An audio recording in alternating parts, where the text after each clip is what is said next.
बोलो श्री सतगुरु महाराज की, श्री प्राणनाथ प्यारे की।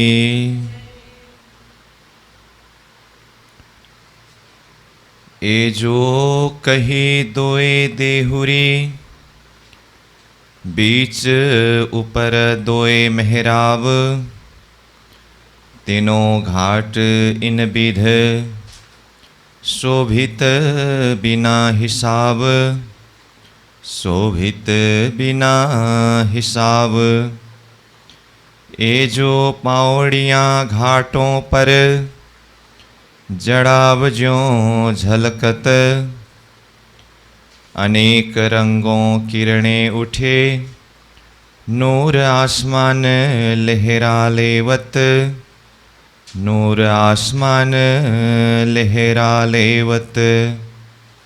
ए जो पावड़ियाँ घाटों पर।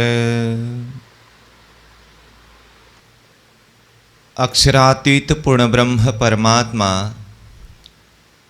धामधनी श्री राज्य की असीम अनुकंपा के द्वारा तारतम सागर दिव्य वाणी अंतर्गत परिक्रमा ग्रंथ के ऊपर हम चिंतन करते आ रहे हैं। परिक्रमा ग्रंथ प्रसंग में हमारा विषय चल रहा है 8वां प्रकरण, जिसमें हौज कौशर तालाब का वर्णन हो रहा है। तो अब तक हमने यह 8वें प्रकरण में भी 25 नंबर चौपाई तक के भाव को चिंतन किया, श्रवण किया। अब आज का हमारा विषय यह प्रकरण 8 का 26 नंबर चौपाई से प्रारंभ होने जा रहा है। तो यहाँ प्रसंग चल रहा है रंग महल के दक्षिण दिशा में स्थित हौज कौशर तालाब में ऊपर चौरस पाल में झुंड का घाट किस तरह से शोभायमान है उसका वर्णन हुआ। वही झुंड के घाट के ही प्रसंग में घाट से आगे तीसरे हिस्सा में दाएं बाएं 2 देहुरियाँ और देहुरियों के मध्य से भोम भर नीचे सीढ़ी उतरे हैं और सीढ़ी के दाएं बाएं की जो देहुरी है उन देहुरियों के आगे चौरस पाल के चौथे हिस्सा में बड़बड़ का चबूतरा सुशोभित है। इस तरह से घाट का होना, फिर घाट के सामने में दोनों तरफ देहुरी और मध्य में सीढ़ी, फिर देहुरी के सामने में बड़बड़ का चबूतरा, ये शोभा हौज कौशर के पश्चिम दिशा के तरफ झुंड के घाट के शोभा में वर्णन किया। और यही 25वीं चौपाई के तीसरे चरण में तीनों घाट इन विध करके झुंड के घाट सहित अन्य 2 घाट, 9 देहुरी का घाट और 13 देहुरी का घाट, तो कुल मिलाकर के झुंड का घाट, 9 देहुरी का घाट और 13 देहुरी के घाट, ये तीनों घाटों के शोभा एक समान इस तरह से सुशोभित है, विद्यमान है, ये भाव को कहा। तो पूर्व दिशा में जो 16 देहुरी का घाट है उसकी शोभा, उसकी बनक कुछ अंतर है। तो इस हिसाब से तीनों घाट इन विध कह करके झुंड का घाट, 9 देहुरी का घाट और 13 देहुरी के घाट के लिए कहा। फिर कहते हैं शोभित बिना हिसाब। इसके जो भी शोभा सुंदरता है वो बिना हिसाब है, अनगिनत है, शब्दातीत है। इस तरह से ये प्रसंग चल रहा है। तो अब 26 नंबर चौपाई से उसी प्रसंग को निरंतर आगे बढ़ा रहे हैं, तो उसको अब प्रारंभ करते हैं। तो 26 नंबर चौपाई को देखिए। ये जो पावड़ियाँ घाटों पर जड़ाव ज्यों झलकत, अनेक रंगों किरणें उठे, नूर आसमान लहरा लेवत। ये जो पावड़ियाँ, पावड़ियाँ शब्द का अर्थ सीढ़ी, ये शब्द पहले भी कई बार आया है। तो ये जो सीढ़ियाँ घाटों पर, अब यहाँ घाटों पर बहुवचन शब्द आया है। वैसे तो सीढ़ियाँ कहने से यानी कि पावड़ियाँ कहने से हम बार बार चर्चा करते ही आ रहे हैं। संक्रमणिक सीढ़ियाँ भी है, और तीनों घाट के सामने से भौम भर नीचे उतरे हुए सीढ़ियाँ ये भी है। यहाँ से आगे बढ़कर चौथे हिस्सा में बढ़ के चबूतरा से, प्रत्येक चबूतरा से दोनों तरफ भौम भर नीचे उतरे हुए सीढ़ियाँ हैं, कई सीढ़ियाँ हैं। परंतु यहाँ प्रसंग में देखें तो 3 घाट के सामने में, यहाँ पर घाटों शब्द आया है ना, तो मैं कह रहा था ये घाटों बहुवचन शब्द है, तो इसने तीनों घाटों को समेट लिया है। तो 3 घाट के सामने में जो देहुरी के बीच में से भौम भर की सीढ़ी नीचे उतरे हैं, यह पावड़ियाँ, जिस पर जड़ाव ज्यों झलकत, विविध प्रकार के नंग धातु जबरात जड़े हुए हैं, ऐसी शोभा से युक्त होकर के झलकत मतलब झझलाकार रूपे न प्रकाश नूर फैला रहा है। अनेक रंगों किरणें उठे, अनेकों प्रकार के नूरमय किरणें उन सीढ़ियों के द्वारा प्रकाशित हो रहा है, उठ रहा है।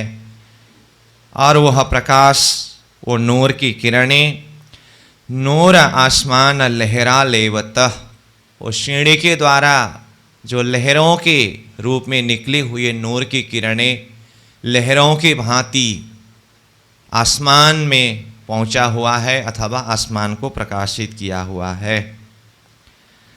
और सीढ़ियाँ जो बाहर की, छात आई लग तीन, बने छज्जे ऊपरा ऊपर, ठौर खुशहाली खेलन। अब कहा और सीढ़ियाँ जो बाहर की, बाहर की तरफ की सीढ़ी, तो ये तो चौरस पाल के तीसरे हिस्सा की सीढ़ी की बात हुई। ये तो मतलब 26 नंबर चौपाई में जो कहा। अब 27 नंबर चौपाई में बाहर की तरफ की सीढ़ी कहने से संक्रमणिक सीढ़ी, जो छाता आई लग तीत, ये सीढ़ी के ऊपर भी छात यानी कि जहाँ पर वृक्ष है, वृक्षों की छत्री मंडल वो सीढ़ी के ऊपर भी बना हुआ है। वैसे तो ढलकती पाल, ये संक्रमणिक सीढ़ी, ऊपर के चौरस पाल, सब तरफ बड़वन के वृक्षों ने छत्री मंडल के रूप में वहाँ पर सजाया है अथवा छत्री डाला है। तो सब तरफ छत्रियाँ तो पड़ते ही हैं। तो यहाँ सीढ़ी के प्रसंग में बताया कि छात, छात मतलब छत्री, छत्री मतलब छात, छत्री मतलब तो वो वृक्ष की छात है। आई लग तीन, तीन मतलब वहाँ तक आकर के लगा हुआ है। बने छज्जे ऊपरा ऊपरा, ऊपरा ऊपर मतलब कितने भौम तक, वृक्ष 5 भौम, छठी चांदनी का है, तो वृक्ष का छत ऊपरा ऊपर 5 भौमों में दिखाई देता है। ठौर खुशहाली खेलना, तो ये ठौर, ये स्थान खेलने का, खुशहाली आनंद लेने का स्थान है। ये घाट अति सोहना, चबूतरे बुजुर्ग, अति बिराज्या झुंड तले, ऊपर छाते इन माफक।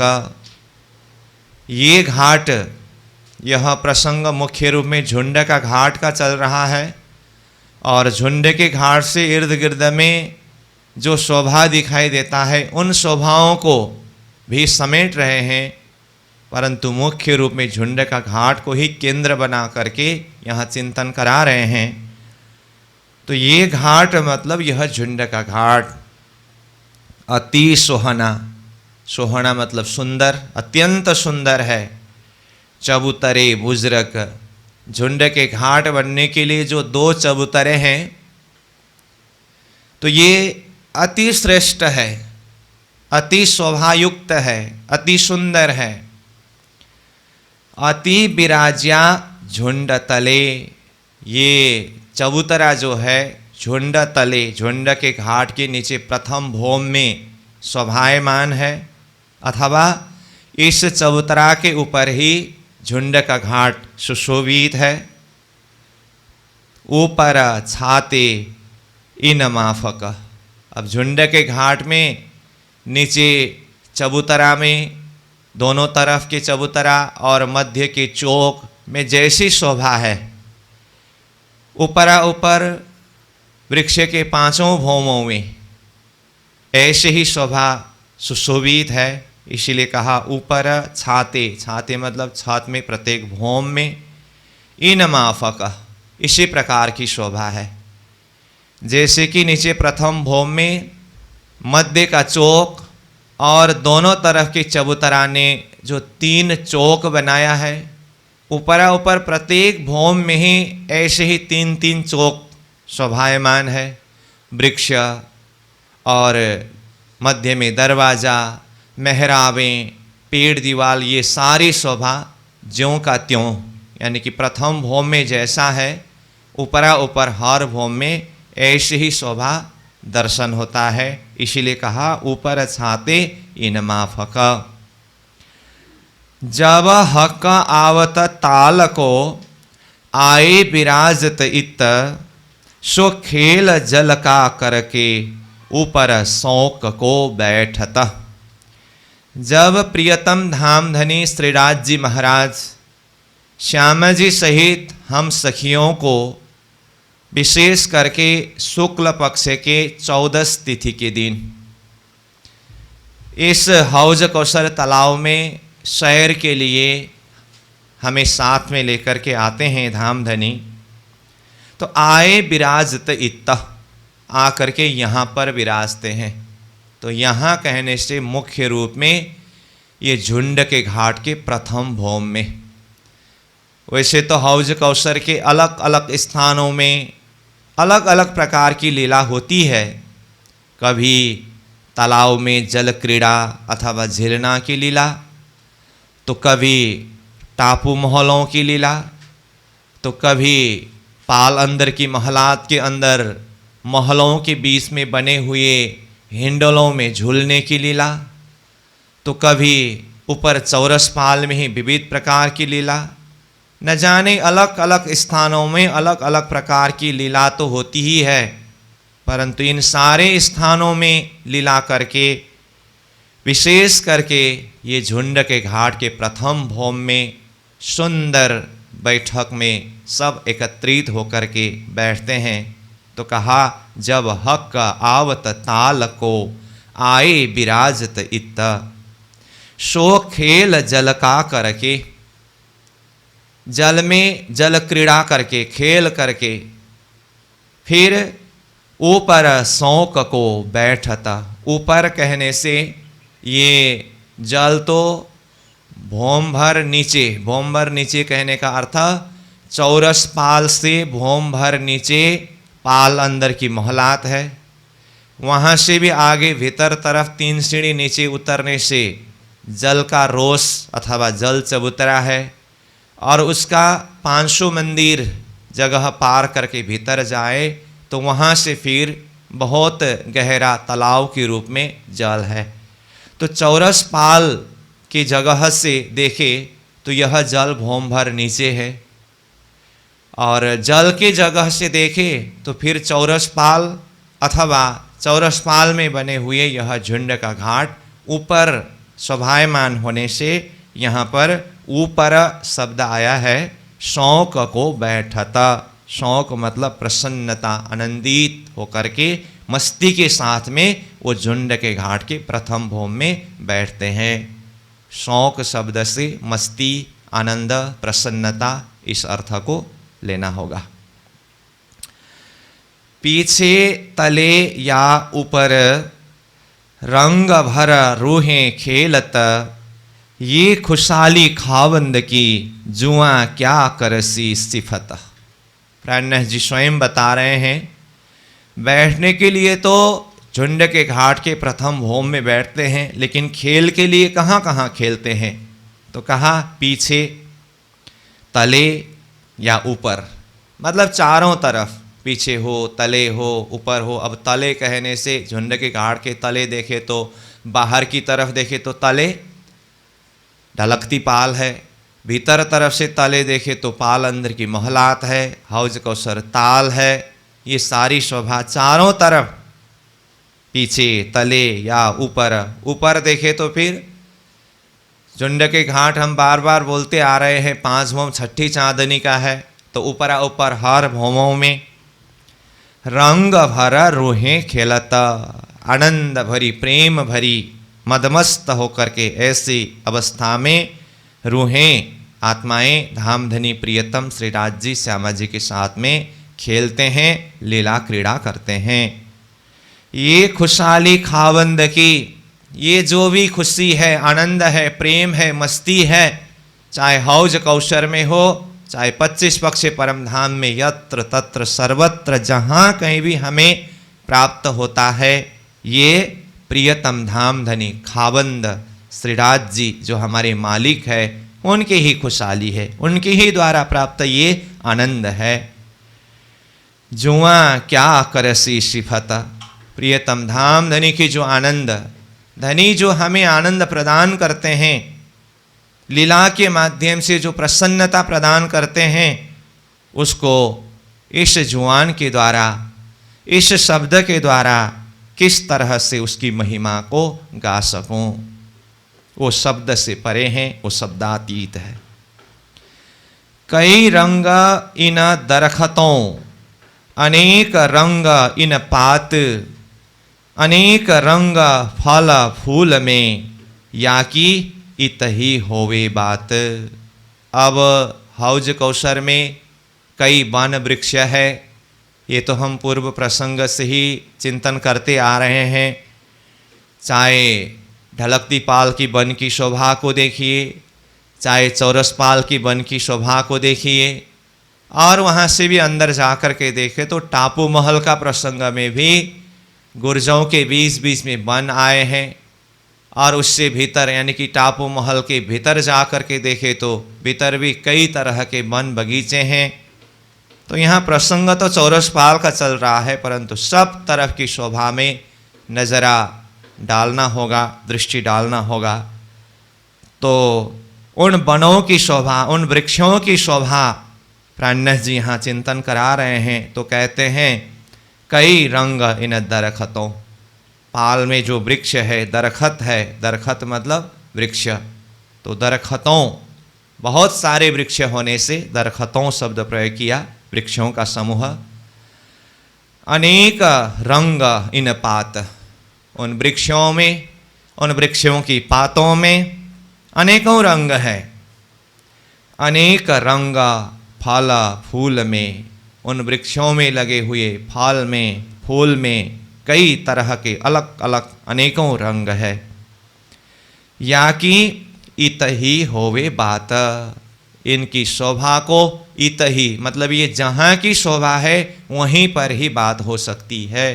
मतलब ये हौज कौसर की शोभा यानी कि परम धाम की शोभा है, तो ये परम धाम में ही, वहीं पर ही ये बात हो सकती है।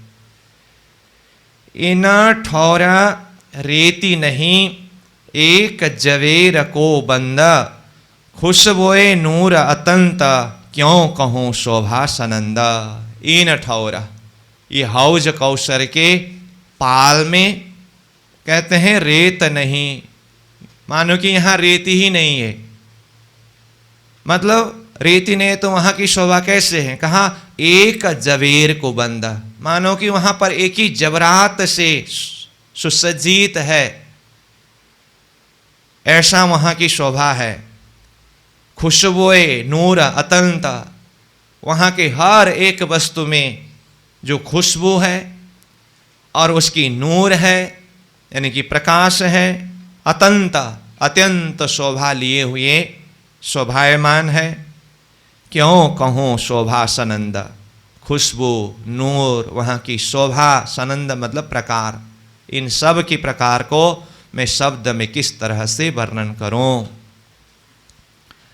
पाल हीरे की उज्जल, ऊपर रोशन बन छाहे, तिन से पाल सब रोशन, जिमी हरि पाच दिखाए।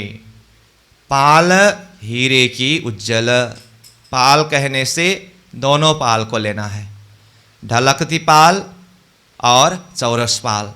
दोनों पाल को देखे कि मानो हीरे सदृश उज्जवल प्रकाश युक्त वह पाल है। जैसे हौज कौशर का वर्णन प्रारंभ करते ही प्राणनाथ जी ने कहा ना, दूसरे चौपाई में ही, एक हीरे का पाल है। तो हौज कौशर सारा हीरे सदृश दृश्यावलोकन होता है, उसके अंदर अनेकों रंग है। तो फिर यहाँ पाल के प्रसंग को चिंतन कराते हुए धामधनी कह रहे हैं, पाल हीरे की उज्जल, हीरे का पाल है, उज्जल है, प्रकाश युक्त है, नूरमय है। ऊपर रोशन बन छाए, अब ये पाल तो हीरे का है, अब पाल के ऊपर जो वृक्ष आया है ना, वृक्ष की डालियों में से जो रोशन यानी कि प्रकाश नीचे ये हीरे के पाल में छाया हुआ है, प्रकाशित किया हुआ है। तीन से पाल सब रोशन, पाल का अपना ही रोशनाई, अपना ही प्रकाश तो है ही। उसके ऊपर वृक्षों की डालियों के द्वारा जो पाल की तरफ रोशनाई यानी कि प्रकाश प्रकाशित हो रहा है, उससे तो और भी पाल को प्रकाशित किया हुआ है।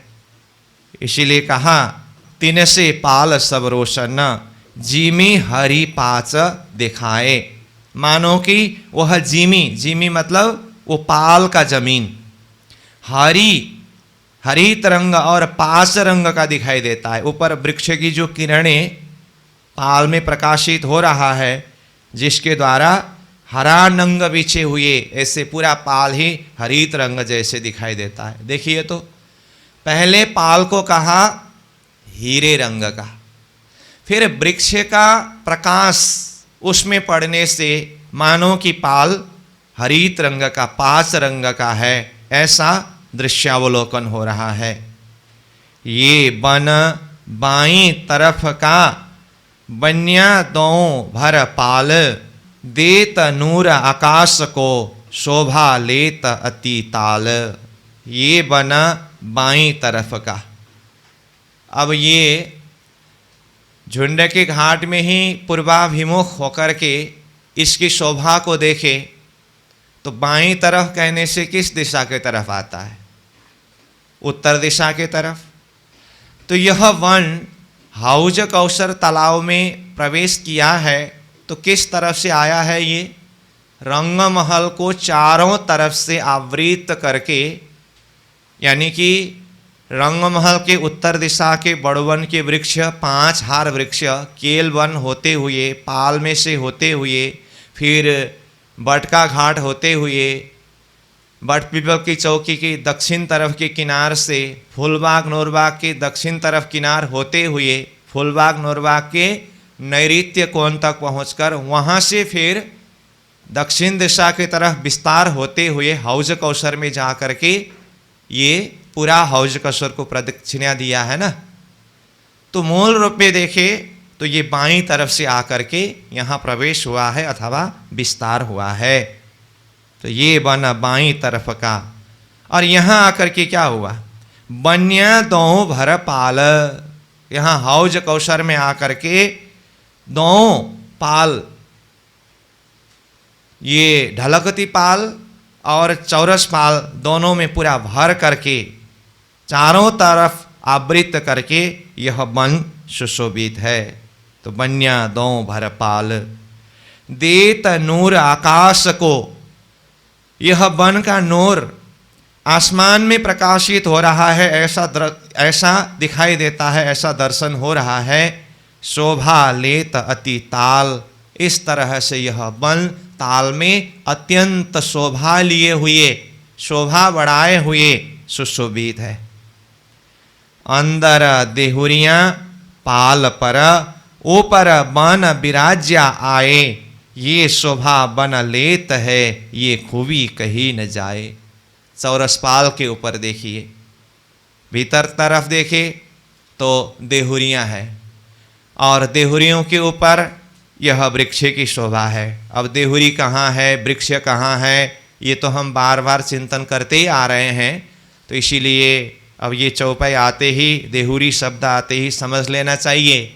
चौरस पाल के तीसरे हिस्सा में 128 बड़ी देहुरियाँ हैं, चौथे हिस्सा में 124 छोटी देहुरियाँ हैं और चौरस पाल में बड़ोवन की 3 हार वृक्ष।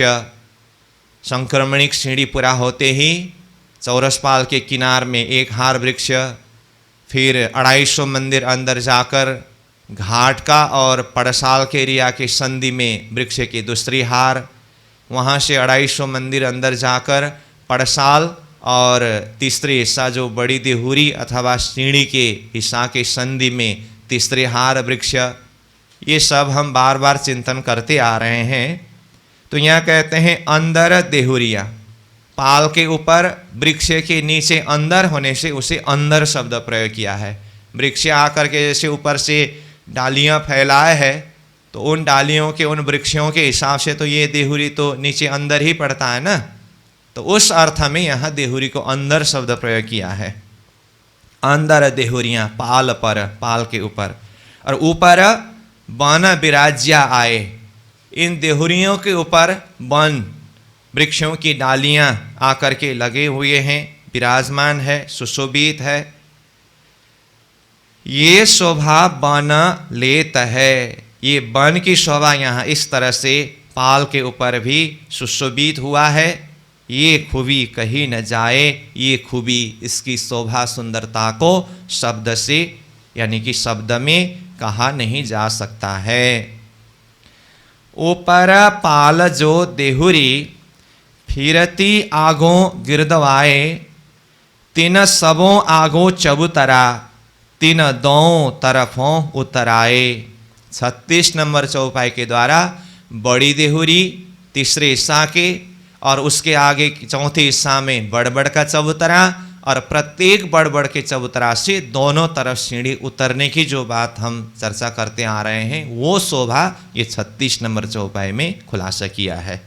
देखिए, ऊपर पाल जो देहुरी, चौरस पाल के ऊपर यानी कि चौरस पाल में जो देहुरी है, तो देहुरी कहने से पाल के तीसरे हिस्सा के बड़ी देहुरियाँ जो 128 के संख्या में है, ये देहुरी को लेना है। ऊपर पाल जो देहुरी फिरती आगों गिरदवाए, फिरती जैसे हौज कोस्तर तालाब फिरते पहलदार है ना, तो प्रत्येक एक एक पहल में एक एक देहुरियाँ आने से 128 पहल में 128 देहुरियाँ हैं। तो कहा फिरती आगों गिरदवाए, फिर कहते हैं तीन सबों आगों चबूतरा, तीन सबों उन सभी देहुरियों के आगों मतलब आगे भीतर तरफ चौथी हिस्सा में, चौरस पाल के तीसरे हिस्सा में तो ये देहुरियाँ हैं, और वहाँ से आगे चौथी हिस्सा जो 250 मंदिर का है, तो उसमें क्या है, कहा तीन सबों आगों चबूतरा, एक एक देहुरी के आगे एक एक चबूतरा आने से जितने देहुरी की संख्या है उतने ही चबूतरा, ये बड़बड़ का चबूतरा है। तीन दो तरफों उतराए, तीन मतलब उस बड़बड़ के चबूतरा से दो तरफों, दोनों तरफ उतराए मतलब सीढ़ी उतरे हैं। 250 मंदिर की चौड़ी चबूतरा में से मध्य में 125 मंदिर की जगह को लेकर के भौम भर नीचे सीढ़ी उतरी है, और सीढ़ी के दाएं बाएं ऊपर चबूतरा का दोनों तरफ किनार की हिस्सा 62 मंदिर की जो जगह है उसमें ऊपर पाल रूप ही है। तो वो पाल के हिस्सा ही सीढ़ी के कारण 125 मंदिर की जगह को काटने से सीढ़ी उतारने के लिए, तो उसको कटिपाल शब्द के द्वारा भी वृत्ति में वर्णन किया है ना। तो ये बड़बड़ की चबूतरा से दोनों तरफ से सीढ़ी उतरने की बात हुई। एक चबूतरा से जिस तरह से दोनों तरफ सीढ़ी उतरे हैं, प्रत्येक चबूतरा से इसी तरह से उतरे हैं, और नीचे जा कर के जहाँ पर चौक बनी हुई है वहाँ से फिर चारों कोने में थंब लग कर के फिर उसके ऊपर छोटी देहुरी बनने की बात ये हम चिंतन करते ही आ रहे हैं। तो वही सीढ़ी उतरने की बात हुई। यहाँ 37 नंबर चौपाई को देखिए। यों देहुरी सब चबूतरों, तीन सीढ़ियाँ सबको, हर देहुरी हर चबूतरे, सीढ़ियाँ दोनों तरफ हों। उसी को और खुलासा करके 37 नंबर चौपाई में बता रहे हैं। यों इसी तरह से देहुरी सब चबूतरों, देहुरी कहने से बड़ी देहुरी, संपूर्ण बड़ी देहुरियाँ जो 128 है, सब चबूतरों कहने से प्रत्येक देहुरी के आगे के सभी चबूतरा, तीन सीढ़ियाँ सवन, तीन मतलब उन सभी चबूतरों से सीढ़ियाँ उतरी हुई है।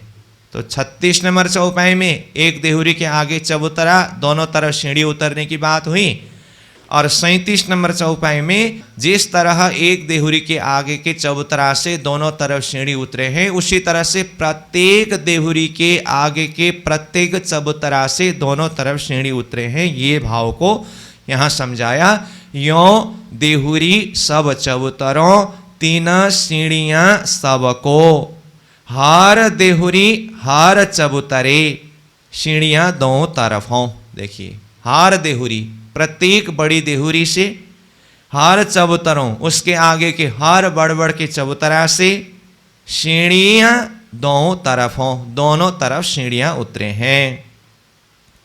दो सीढ़ियों के बीच में तले चबूतरे द्वार, तीन सब सीढ़ियों परकोटे, चढ़ती कांगरी दो किनारा। अब 38 नंबर चौपाई को देखिए।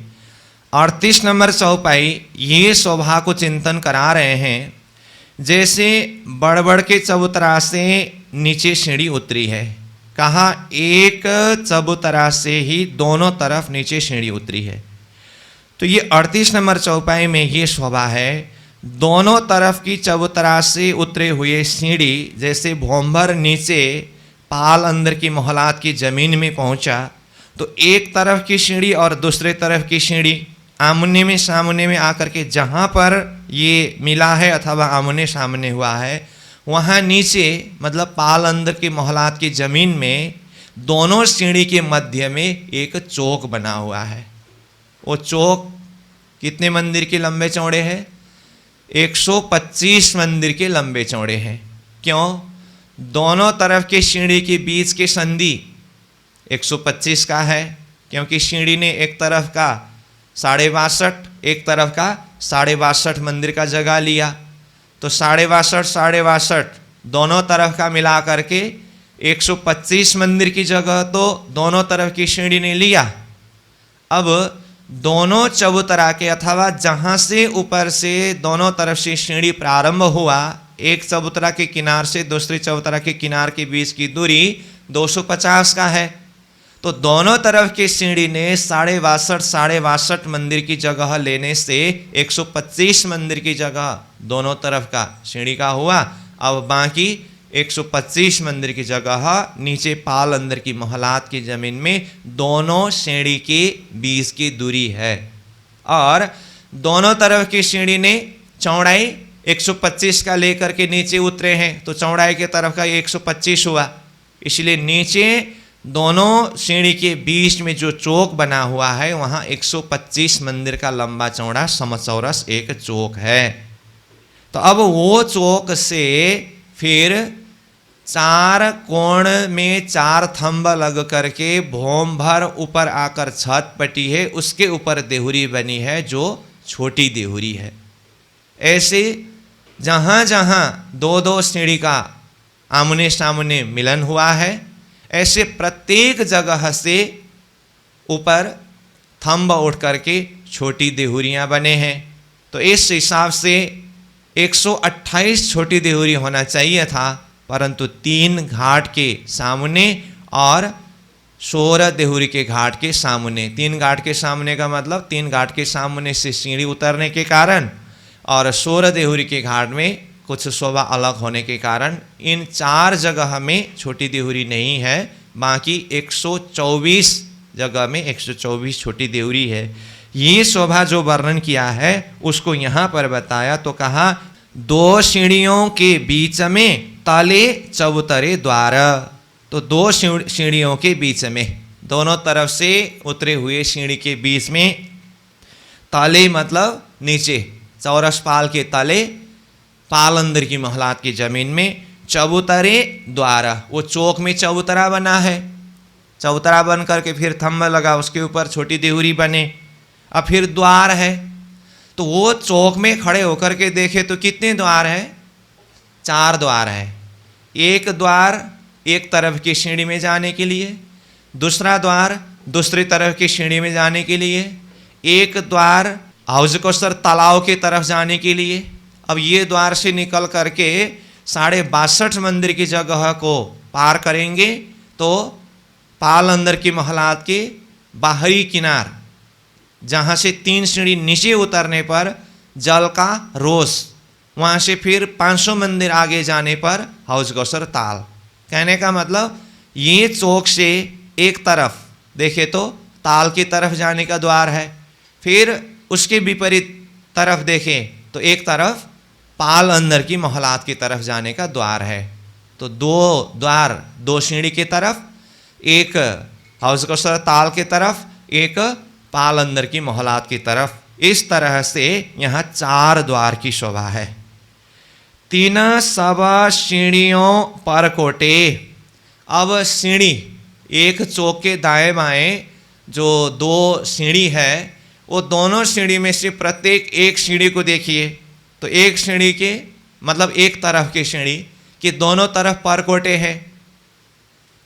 जैसे रंगमहल के मूल दरवाज़ा यानी कि भोमभर ऊंचा चबूतरा में जाने के लिए 100 सीढ़ी 20 सादा का वर्णन में ही दोनों तरफ किनार में परकोटे की शोभा वर्णन आता है कि नहीं आता है वृत्ति में। तो ऐसे ही यहाँ पर समझना चाहिए सीढ़ी के दोनों तरफ परकोटे की शोभा। तो कहा 3 सब सीढ़ियों परकोटे, चढ़ती कांगरी 2 किनारा। अब दोनों परकोटे के किनार में कांगरी चढ़ते मतलब चढ़ते उतरते मतलब वहाँ पर कांगरी की शोभा है। सीढ़ी के दोनों तरफ किनार के परकोटे में ये शोभा वर्णन किया। अब आगे देखिए, सीढ़ियों पर जो चबूतरे, 3 तले सब मेहराब, मेहराब आगों जो चबूतरा, शोभित है ढीग आव। सीढ़ियों पर जो चबूतरा, जिस चबूतरा के द्वारा सीढ़ी उतरी है अथवा जो सीढ़ी जाकर के चबूतरा में मिला है, तो चबूतरा कहने से ऊपर बड़बड़ के चबूतरा से जो सीढ़ी उतरे हैं, फिर नीचे जाकर के वहाँ पर भी चबूतरा बना है। तो ये चबूतरे शब्द से सीढ़ी का संबंध से देखे तो सीढ़ी के नीचे जहाँ चौक बना हुआ है यहाँ पर भी चबूतरा है। जो चबूतरा छोटी देहुरी बनने का चबूतरा है, यही सीढ़ी जाकर के जहाँ ऊपर लगा है तो वहाँ पर भी चबूतरा है। ये कौन से चबूतरा है? ये बड़बड़ का चबूतरा है। तो दोनों चबूतरा सीढ़ी के साथ के संबंध इसको देखना होगा। अब नीचे देखिए तो नीचे की जो चबूतरा है उस चबूतरा में यानी कि चौक में हम बार बार बता रहे हैं 4 कोण में 4 थंब हैं। तो थंब के ऊपर मेहराब लगा कि नहीं लगा? यही मेहराब लगने से ही चारों तरफ 4 द्वार का रूप हुआ था। जो इससे पहले हम चिंतन कर रहे थे, जो 4 द्वार, तो चारों तरफ थंब में मेहराब लगने से वो द्वार रूप बना। तो कहा तीन तले सब मेहराब, ताले मतलब नीचे, वो चबूतरा के थंब में मेहराब है। मेहराब आगो जो चबूतरा, मेहराब के आगे मतलब मेहराब के सामने भीतर जो चबूतरा है, शोभित है ढीगा आव। आव शब्द का अर्थ है जल। जल मतलब हौज कौसर तालाब के जल। ढीग मतलब नजदीक में, पास में ही शोभित है, सुशोभित है। तो ये छोटी देहुरी जहाँ पर बने हैं पाल अंदर की महलात में, यहाँ खड़े होकर के देखिए तो ढीग मतलब नजदीक में, पास में ही। वहाँ से 62 मंदिर चले, जल चबूतरा में पहुँचे, जल चबूतरा के साथ में लगता हुआ तो जल है ही, इसलिए ढीग मतलब नज़दीक में, पास में ही। आब मतलब जल, हौज कसर तालाब का जल शोभायमान है। इस तरह से चिंतन करा रहे हैं। फिर आगे देखिए 40 नंबर चौपाई को। 2 सीढ़ियों के बीच में ये जो छोटे कहे 2 द्वार, तीन पर अजब कांगरी अति शोभित पाल अपार। 2 सीढ़ियों के बीच में, दोनों तरफ से उतरे हुए सीढ़ी नीचे तक ले जाइए, और उस सीढ़ी के बीच में ये जो छोटे कहे जो द्वार, छोटे द्वार, ये दरवाज़ा 125 मंदिर की सीढ़ी की चौड़ाई में बने हुए हैं ना, तो दोनों तरफ सीढ़ी की तरफ जाने वाली 2 दरवाज़ा, उसको ये जो छोटे कहे जो द्वार, छोटे दरवाज़ा कहा है। तीना परा अजब कांगरी, वो दरवाज़ा की शोभा को भी देखिए। पहले कहा सीढ़ी, और सीढ़ी की किनारों में परकोटे, परकोटे में कांगरी। अब फिर वो दरवाज़ा को चिंतन करा रहे हैं और कह रहे हैं कि वो जो छोटे 2 दरवाजे हैं, तीन पर अजब, अजब मतलब बहुत ही सुंदर, शोभायमान, कांगरी, सुशोभित है। अति शोभित पाल अपार, पाल में अपार शोभा लिए हुए ऐसी शोभा सुशोभित है। फिर 41 नंबर चौपाई को देखें।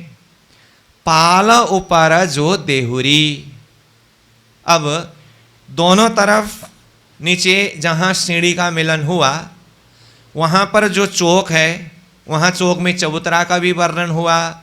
फिर वहाँ लगे हुए थंब में मेहराबों का भी वर्णन हुआ, दाएं बाएं के दरवाज़ा का भी वर्णन हुआ। अब ये दरवाज़ा के बीच में मतलब भीतर, अथवा जिन थंबों के कारण ही यहाँ पर दरवाज़ा रूप बना था, चौक बना था, ये 4 थंब ऊपर जाकर के चौरस पाल के ऊपर क्या बना है? देहुरी बना है। तो इसको छोटी देहुरी कहते हैं। तो इसके लिए कहा पाल ऊपर जो देहुरी, मतलब पाल के ऊपर जो देहुरियाँ बने हैं, छोटी देहुरी, चौथे हिस्सा में। तो ये कहाँ पर पड़ता है? दोनों तरफ के बड़ के चबूतरा के मध्य भाग, दोनों चबूतरा के बीच में जो 250 मंदिर की दूरी है, उसके मध्य भाग में 125 मंदिर की लंबाई चौड़ाई की जगह को लेकर के यहाँ पर छोटी देहुरी बनी है, चौरस पाल के चौथे हिस्सा में। तो पाल ऊपर जो देहुरी, बीच कठेड़ा सवर्ण, बाकी अन्य जगह में वहाँ किनारा में सब तरफ कठेड़ा है।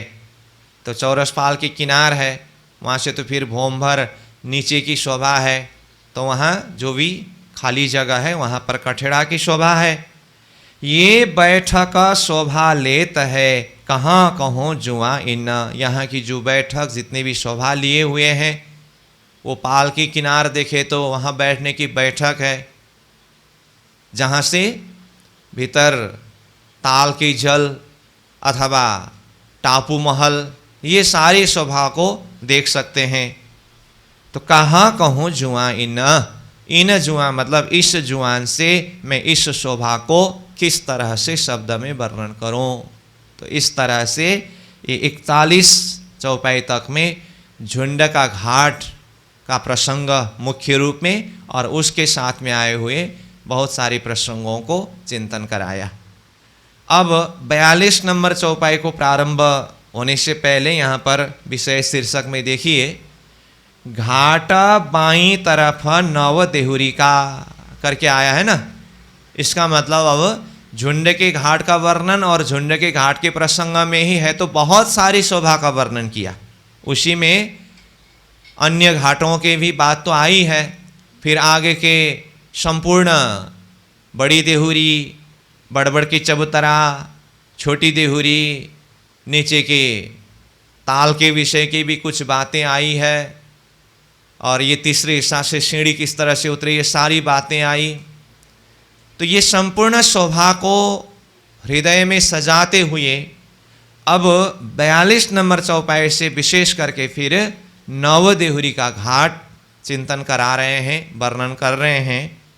तो नव देहुरी का घाट कहने से झुंड का घाट जिस तरह से हौज कौसर के पश्चिम दिशा में है, अब पश्चिम दिशा से परिक्रमा करते हुए जैसे हम हौज कौसर के उत्तर दिशा के तरफ यानी कि रंग महल की तरफ आएंगे, तो वहाँ एक हांस की जगह में नवदेहुरी का घाट है।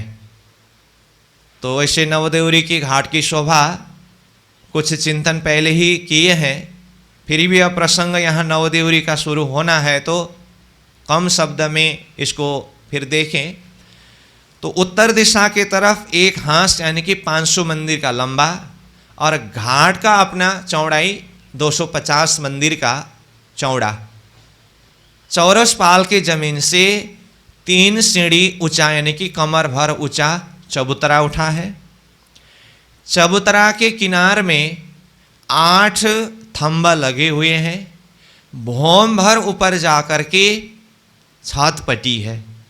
छत के ऊपर नीचे जहाँ जहाँ थंबा आए थे उसके सीधा ऊपर ऊपर देहुरियाँ बनने से 8 थंबों के ऊपर 8 देहुरियाँ हैं, और मध्य में एक देहुरी है जिसके नीचे थंब नहीं है। इस तरह से 9 देहुरी है। देहुरी में कलश, ध्वजा, पताकाएं सुशोभित है। तो 9 देहुरियों के घाट बनने के कारण इस घाट का नाम है नव देहुरी का घाट। और मैंने पहले भी कहा था, ये नव देहुरी के घाट को भी प्राणनाथ जी वाणी के शब्द में ही झुंड शब्द प्रयोग करते हैं। वो देहुरियों के झुंड यानी कि समूह के द्वारा जो घाट बने हैं, इसीलिए इसको भी झुंड शब्द के द्वारा बताया। वो चौपाई में भी फिर हम चिंतन करेंगे। तो इस घाट की ऐसी शोभा को दिल दिमाग में लिए हुए अब इसको महामती प्राणनाथ जी अपनी वाणी के माध्यम से, चौपाई के माध्यम से जिस तरह से हमें उस नवदेहुरी का घाट चिंतन करा रहे हैं, चौपाई के द्वारा ही चिंतन करेंगे। तो आइए अब देखिए चौपाई नंबर 42।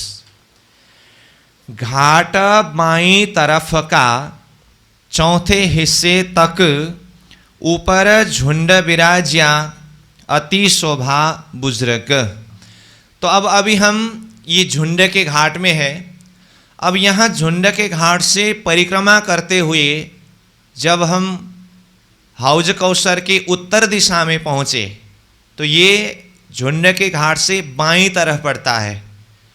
तो यहाँ से जैसे हम उत्तर दिशा में पहुँचे तो यहाँ पर नवदेहुरी का घाट है। अब ये नवदेहुरी के घाट को प्राणनाथ जी वर्णन कर रहे हैं, चिंतन करा रहे हैं। तो कहते हैं घाट बाईं तरफ का, झुंड के घाट से बाईं तरफ ये नवदेहुरी का घाट चौथे हिस्से तक। चौथे हिस्से कहने से ये तो पहले भी हम हिसाब करके आए हैं झुंड का घाट का वर्णन करते हुए भी। चौरस पाल का 1000 मंदिर के चौड़ाई में से प्रथम चौथे हिस्सा यानी कि 250 मंदिर ये घाट का एरिया है। इसीलिए चौथे हिस्सा मतलब 1000 मंदिर का चौथा हिस्सा 250 मंदिर, ये घाट का एरिया। तो 9 देहुरी के घाट भी 250 मंदिर की चौड़ाई में बना हुआ है। ऊपर झुंड विराजिया, देखिए अब यहाँ शब्द तो सीधा कम शब्द में ही सारी शोभा वर्णन कर रहे हैं। तो ऊपर झुंड विराजिया, इतने शब्द में ही हमें समझना होगा। जैसे कि पहले वर्णन किया, 500 मंदिर का लंबा, 250 मंदिर का चौड़ा चबूतरा, चबूतरा में 8 थंब, थंब ऊपर जा करके छत पट्टी है, उसके ऊपर देहुरियाँ बने हैं। तो कुल 9 देहुरियाँ हैं। तो यहाँ ऊपर झुंड विराजियाँ कहने से 9 देहुरियों के झुंड विराजियाँ, विराजमान है, यानी कि सुशोभित है। झुंड शब्द से देहुरियों के झुंड। अति शोभा बुज्रक, अत्यंत शोभा लिए हुए। बुज्रक शब्द का अर्थ है श्रेष्ठ, श्रेष्ठ महिमायुक्त शोभा लिए हुए यह 9 देहुरी का घाट सुशोभित है। ऊपर बनी 9 देहुरी। अब ऊपर 42 नंबर चौपाई में ऊपर झुंड विराजियाँ शब्द के द्वारा कहा, वो 9 देहुरियों के लिए ही है। 43 नंबर चौपाई में उसको और खुलासा करके कहा, ऊपर बनी 9 देहुरी। ऊपर मतलब चबूतरा के ऊपर, थंब के ऊपर के छत, छत के ऊपर यह 9 देहुरियाँ बने हैं। फिरते आए तले 8 थंब। तले मतलब देहुरी की जगह में खड़े होकर के देखते समय ताले, चबूतरा के ऊपर। चबूतरा कहाँ है? चौरसपाल के ऊपर। तो ये ऊपर देहुरी की लोकेशन से नीचे चबूतरा जहाँ पर थंब लगे हैं उसको ताले शब्द प्रयोग किया। तो ऊपर बनी 9 देहुरियाँ, फिरते आए ताले 8 थंब। चबूतरा के किनार में फिरते 8 थंब है। अद्भुत बनिया है कठेड़ा। थंबों के बीच में, चबूतरा के किनार में कठेड़ा तो जहाँ कहीं भी होगा ही होगा। चबूतरा का वर्णन आते ही चबूतरा में जाने के लिए सीढ़ी, और जहाँ पर सीढ़ी नहीं है किनार में चारों तरफ कठेड़े। तो अद्भुत बनिया है कठेड़ा, ये बैठक अति अचंभ। यह बैठक जो है अत्यंत आश्चर्यजनक, आनंद प्रदान करने वाले ऐसा बैठक है। उतरती 2 देहुरी, 3 तले 2 चबूतर, बीच उतरती सीढ़ियाँ, तले चौक पानी भीतर।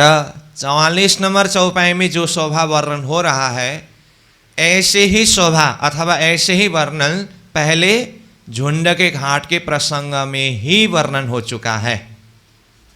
और आज का चौपाई जहाँ से प्रारंभ हुआ था 26 नंबर चौपाई से, उससे पहले कल का अंतिम चौपाई यानी कि 25 नंबर चौपाई को आज भी हमने प्रारंभ में थोड़ा सा चिंतन किया था। तो ये 25 नंबर चौपाई के तीसरे चरण में तीनों घाट इन विधा करके कहा था ना। तो ये झुंड का घाट, 9 देहुरी का घाट, 13 देहुरी के घाट सहित सामने की ये शोभा इसी प्रकार के होने से वहाँ जो चिंतन कराए थे वही बात है। फिर 9 देहुरी के घाट में खड़े होकर के भी सामने की ये शोभा को पुनः वर्णन करा रहे हैं। तो देखिए, जहाँ पर 9 देहुरी का घाट है उसके सामने में चौरसपाल के तीसरा हिस्सा में मध्य से भोंभर नीचे सीढ़ी उतरी है, दाएं बाएं 2 देहुरी है। देहुरी के आगे चौथा हिस्सा में चबूतरा है, फिर चबूतरा से दोनों तरफ सीढ़ी उतरे हैं। ऐसी शोभा तो पहले से ही वर्णन होता आ रहा है ना, तो वही शोभा है। उतरती 2 देहुरी, 2 देहुरी कहने से 9 देहुरी के घाट के आगे तीसरा हिस्सा में सीढ़ी के दोनों तरफ के बड़ी 2 देहुरी के बीच से उतरती सीढ़ी उतरी है। नीचे भोंबर पाल अंदर की मोहलात में गए हैं। 3 तले जो चबूतरे, ताले कहने से यहाँ पर आगे समझना चाहिए, चौथे हिस्सा में है तो ताले भी चबूतरा है, परंतु आगे बढ़ बढ़ की चबूतरा, इस चबूतरा को देखते हुए ताले मतलब आगे चौथे हिस्सा में बीच उत्तरी सीढ़ियां। अब वो चबूतरा के बीच से, वो चबूतरा मतलब कौन सा चबूतरा? बड़बड़ के चबूतरा के बीच से सीढ़ी उतरी है। ताले चौक, ताले चौक मतलब सीढ़ी नीचे उतर करके नीचे छोटी देहुरी जहाँ पर बना है वो वाला चौक है कि नहीं? तले चौक। पानी भीतर, पानी भीतर कहने से अब नीचे पानी के पास में होने से पानी भीतर शब्द आया है। तो ये छोटी देहुरी की जगह से थोड़ा सा आगे पहले आया था ढीगा आव करके, इसके नज़दीक में पास में ही जल है करके आया था। तो यहाँ पानी भीतर मतलब यहाँ पास में ही जल है, पानी है, ऐसी शोभा है। फिर कहूँ इनका बेवरा, ज्यों जाहिर सबों समझाए, अब कहूँ इन भांत सो ज्यों मोमिनो हृदय समाए। कहते हैं फिर कहूँ इनका बेवरा। अब तक जो भी कहा मैं फिर से इसके बेवरा मतलब इसकी शोभा मैं वर्णन करने जा रहा हूँ। ज्यों जाहिर सबों समझाए, जिसमें कि प्रत्यक्ष रूप में, स्पष्ट रूप में सब कोई समझ सके। अब कहूँ इन भांतसों, अब मैं इस प्रकार से कहने जा रहा हूँ, इस प्रकार से कहूँगा ज्यों मोमिनो हृदय समाए, जिसमें कि मोमिन ब्रह्म सृष्टि सखियों के हृदय में यह समा जाए, प्रवेश हो जाए, इस तरह से मैं कहने जा रहा हूँ। तो इसका मतलब ये जो भी शोभा प्राणनाथ जी वर्णन कर रहे हैं, प्राणनाथ जी का मकसद क्या है, प्राणनाथ जी की उद्देश्य क्या है, भाव क्या है? ज्यों मोमिनो हृदय समाए, ब्रह्म सृष्टि के हृदय के अंदर ये शोभा समा जाए, प्रवेश हो जाए, जिसके द्वारा चिंतन करे और उसके प्रति इश्क प्रकट हो। तुमको इश्क उपजाओने करो सो अब उपाय, चौथा प्रकरण। तो ये सारा इश्क प्रकट कराने का ही उपाय है, मैं वहीं से बोलता आ रहा हूं। तो यहां कहा मोमिन हृदय समाए, ब्रह्म सृष्टि के हृदय में समा जाए, ये बात मैं इसीलिए ये बता रहा हूं। तो इसका अर्थ ये सारी शोभा को हमें हृदयंगम करना चाहिए, दिल दिमाग के अंदर सजाना चाहिए, बसाना चाहिए, उसको चिंतन करना चाहिए। उसी के द्वारा ही हृदय में इश्क प्रकट होगा और इश्क के द्वारा ही प्रियतम धामधनी श्रीराज जी से मिल सकते हैं। ज्यों मोमिन हृदय समाए, पेड़ चारों तरफों छाया शोभा लेत अतंत, हार किनार बराबर इत ज्यादा दो दरखत। अब नवदेवरी के घाट की शोभा तो वर्णन हुआ, अब फिर वहाँ बड़वन की वृक्ष है चौरसपाल में। झुंड के घाट के तरफ से देखे तो भी वो तो दृश्य में आता ही है, नवदेवरी के घाट में जाकर के देखने पर भी वो पेड़ जो बड़वन का वृक्ष है वो नज़र में आ रहा है, उसकी शोभा को वर्णन कर रहे हैं। पेड़ चारों तरफों, चारों तरफ मतलब चबूतरा के चारों तरफ, चार कोण में, छाया शोभा लेता अतंत। अब ये पेड़ यानी कि ये वृक्ष अत्यंत छाया लिए हुए शोभायमान है। हार किनारा बराबर, अब किनार में भीतर हार कतार में जहाँ भी देखे तो पेड़ बिल्कुल बराबर दूरी में शोभायमान है। तो बराबर दूरी मतलब ऐसी चौड़ाई के तरफ के हार कतार में देखे तो 250 मंदिर के अंतर पर है, और गोलाई में फिरते लंबाई की तरफ के हार कतार देखे तो 500 मंदिर की दूरी में वृक्ष है। तो इसीलिए बराबर ये शब्द बताए यहाँ, हार किनारा बराबर, इत ज्यादा दो दरखत। यहाँ पर पूरा हिसाब करने से 2 दरखत यानी कि 2 वृक्ष ज़्यादा होता है। इसको चिंतन करके देखिए। नव चौकी मतलब नव देहुरी, चौकी शब्द से यहाँ क्या लेना है? देहुरी। तो नव चौकी, नव देहुरी का मोहल जो, मोहल कहने से देहुरी जो, ये बड़ी ठौर बीच पाल, ये चौरस पाल में बहुत बड़ा ठौर है जहाँ पर देहुरी बने। तो 500 मंदिर का लंबा, 250 मंदिर का चौड़ा जो चौक बना है वो तो बड़ा ठौर है ना। तो मतलब जहाँ पर नव देहुरी बना है वो चौक पाल के बीच में बड़ा ठौर, बड़ा चौक में बना हुआ है। चौथा हिस्सा पाल का, पाल के 1000 मंदिर में से चौथा हिस्सा, 250 मंदिर में यह नव देहुरी का घाट बना है। चौथा हिस्सा पाल का। हुई देहुरी आगो पड़साल। अब इसके आगे देखें तो क्या क्या है? देहुरी है। देहुरी तो तीसरे हिस्सा में है और छोटी देहुरी देखिए चौथा हिस्सा में है। तो देहुरी कहने से बाहर से भीतर तरफ देखते समय तीसरे हिस्सा में बड़ी देहुरी, चौथे हिस्सा में छोटी देहुरी। आगो पड़साल कहा तो पड़साल कहने से दूसरे हिस्सा में, बाहर की तरफ से जाते समय दूसरे हिस्सा में पड़साल। तो इसको कैसे समझे? हुई देहुरी आगो पड़साल, तो ऐसा समझना चाहिए। तो क्या होगा? घाट के आगे पड़साल, पड़साल के आगे देहुरी, देहुरी में तीसरे हिस्सा में बड़ी देहुरी, चौथे हिस्सा में छोटी देहुरी। ये तो कह ही दिया। ईतथे उतरी सीढ़ियाँ, तो ईतथे मतलब तीसरे हिस्सा में घाट के सामने में 2 बड़ी देहुरी देखिए, तो वहाँ देहुरियों के बीच से नीचे सीढ़ी उतरी है। अब भीतर जाए तो बढ़ बढ़ के चबूतरा से दोनों तरफ सीढ़ी उतरने का वर्णन तो बार बार हो ही रहा है। तो इसीलिए ये सीढ़ी में दोनों बड़ी देहुरी के बीच के सीढ़ी को भी देखते हुए आगे जाइए। फिर सीढ़ी में बैठ करके अथवा सीढ़ी के जगह में खड़े होकर के देखे तो दाएं बाएं 2 देहुरी, दाएं बाएं मतलब वही बड़ी देहुरी। तो दोनों तरफ के देहुरी के बीच में सीढ़ी, सीढ़ी के दाएं बाएं देहुरी, कहने का मतलब वही है। तो दाएं बाएं 2 देहुरी। हुए तीनों चौक बराबर।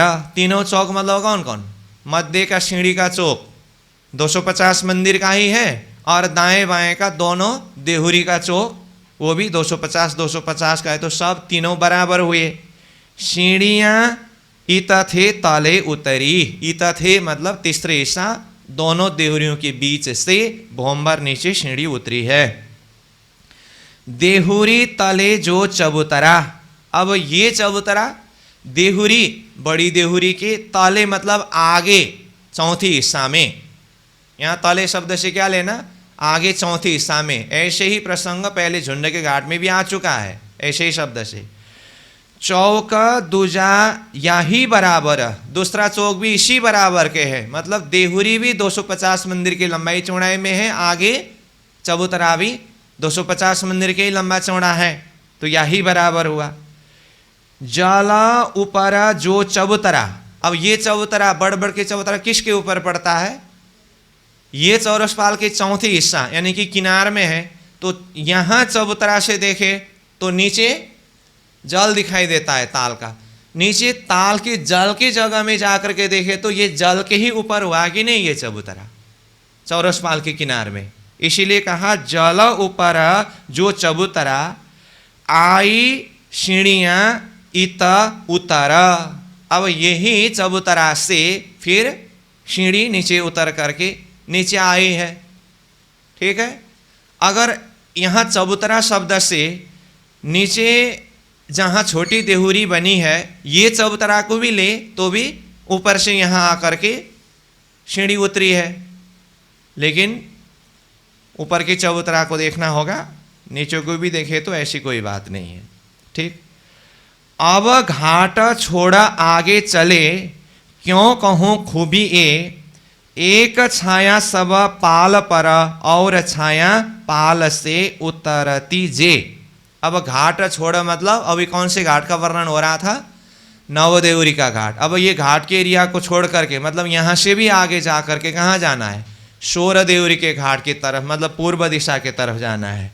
तो अब घाट है यानी कि नवदेवरी के घाट को छोड़ करके यहाँ से आगे बढ़ करके छोड़ आगे चले। क्यों कहूँ खूबी, उसकी खूबी उसकी शोभा को तो मैं किस तरह से शब्द में वर्णन करूँ। एक छाया सब पाल पर, मानो कि पाल के ऊपर सब एकल छत्री छाया रूप, वो वृक्ष की छाया है ना, ऐसे छत्री मंडल डाला हुआ शोभा है। और छाया पाल से उतरती जे, अब पाल से उतरती जे मतलब ऊपर चौरस पाल में भी एक छत्री मंडल छाया है। वृक्ष को देखें तो यहाँ से उतरती, नीचे भोंवर नीचे ढलकती पाल में देखे वहाँ पर भी वृक्ष की एक छत्रीवत छाया है। ये सारी शोभाओं को देखते हुए फिर आगे बढ़ना है।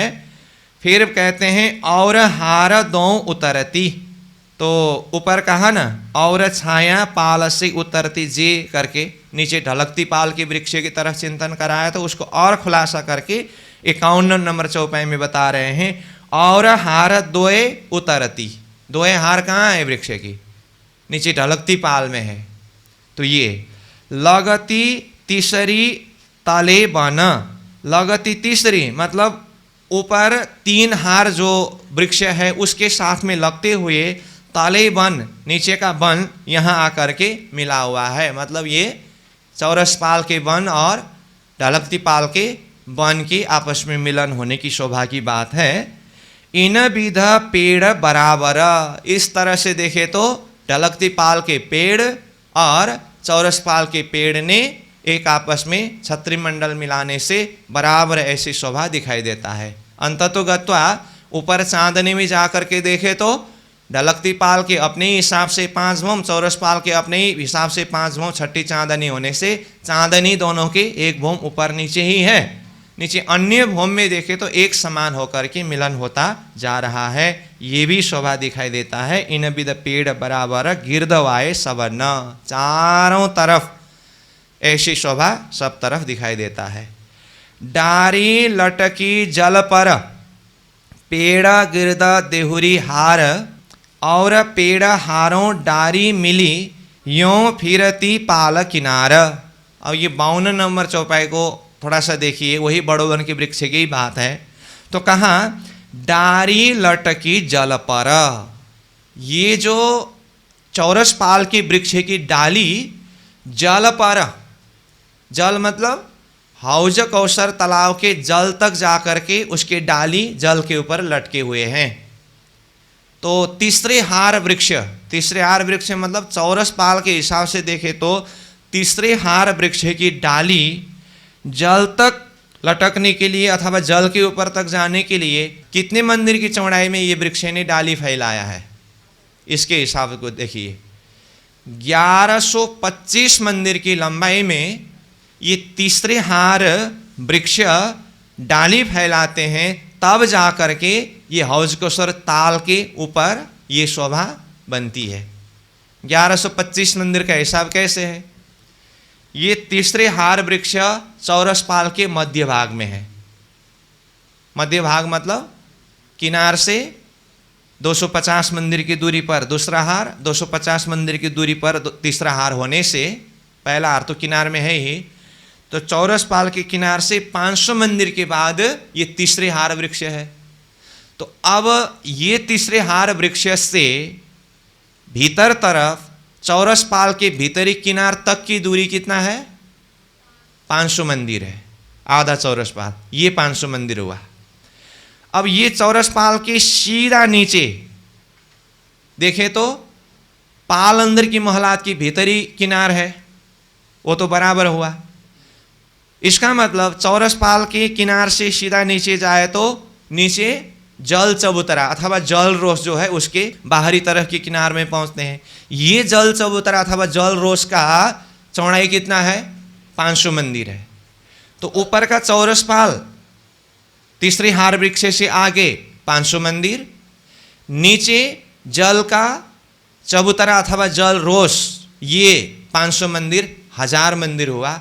1000 मंदिर तक डाली फैलाने से जल के बिल्कुल किनार के सीधा तक तो पहुंचा।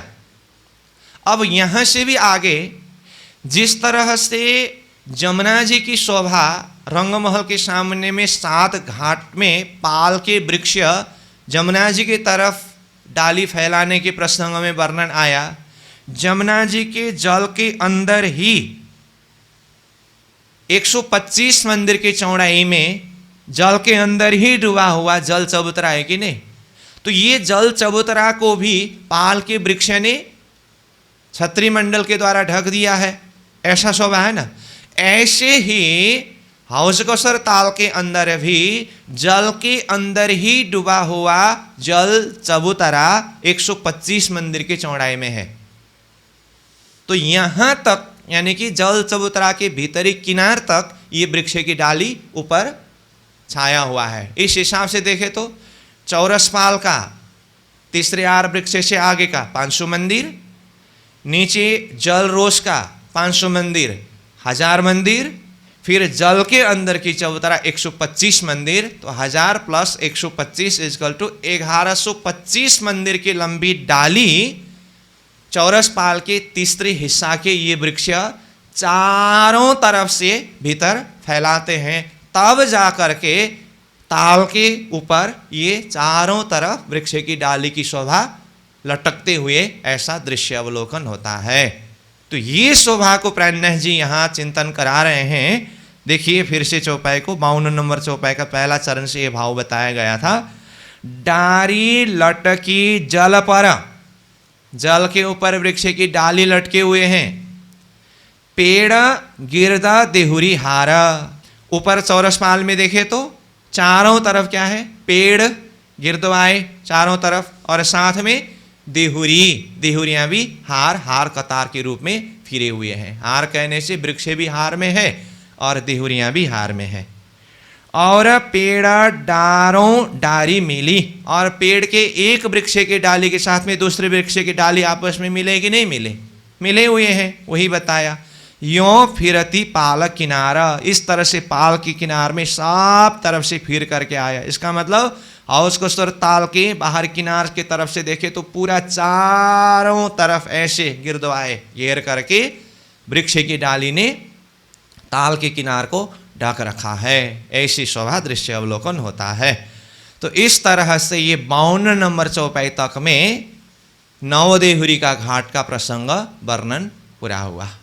ठीक है, तो अब 53 नंबर चौपाई से फिर पूर्व दिशा के तरफ 16 देहुरी का घाट का प्रसंग प्रारंभ करेंगे। तो अभी के कक्षा सत्र को हम यहीं विश्राम देंगे। तो फिर अगले सत्र में 53 नंबर चौपाई से 16 देहुरी के घाट के प्रसंग प्रारंभ करते हुए चिंतन करेंगे। डारी लटकी जल पर, पेड़ गिरद देहुरी हार, और पेड़ डारों डारी मिली, यों फिरती पाल किनार, यों फिरती पाल किनार। बोलो श्री प्राणनाथ प्यारे की प्रणाम।